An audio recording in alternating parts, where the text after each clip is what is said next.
Member for Northcote.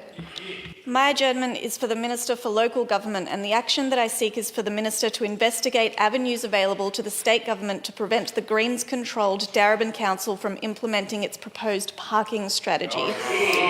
My office has been flooded with concerned and distressed locals, and there are many aspects as to why they are concerned. Not least of these is the blanket approach used to designate large swaths of the electorate as 2-hour permit-only parking from 8 a.m. to 11 p.m, 7 days a week, and severely limit the availability of permits. This leaves thousands of my constituents with an impossible choice of being forced to sell their cars or else move out. It's heavy-handed, ideologically driven, and out of touch with the reality of so many lives. Consider an example from my constituent Olivia. Olivia is a new mum with a 2-week-old baby. Her husband goes back to work very soon and will use public transport for this. They have a car fitted with a baby seat to get from A to B. Olivia's mum will drive over several times a week to help her daughter. Under the strategy, neither Olivia nor her mum would be able to park in their street for more than 2 hours at a time, a completely distressing situation.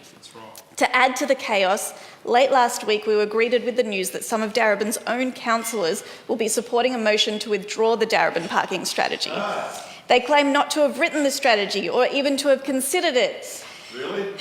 In attempting to wash their hands of the strategy, they have unceremoniously thrown the CEO under a bus. The CEO is, of course, appointed by the councillors and takes her writing instructions from them. It is completely unbelievable that these councillors were not briefed on the strategy and were not in fact cheerleaders of its passage. No, they knew about it all right. This bold strategy, as they call it, is aimed at getting cars out of Darebin by shaming and penalising car owners under the veil of the climate emergency. There is virtually no recognition of the complex reasons that people need to use a car. Whether it's a mother with a baby, a tradesperson, a young couple who commute to work but use their car on weekends, this strategy tells them they are not welcome in Darebin. We all want a cleaner future, but this is yet another example of the Greens being driven by ideology and leaving both reality and locals in their wake. Perhaps most insulting of all has been the public consultation, which made no genuine attempt to reach those affected. But Speaker, the people of my electorate are not so easily deceived. To their credit, they have galvanised, and their petition now has almost 6,000 signatures.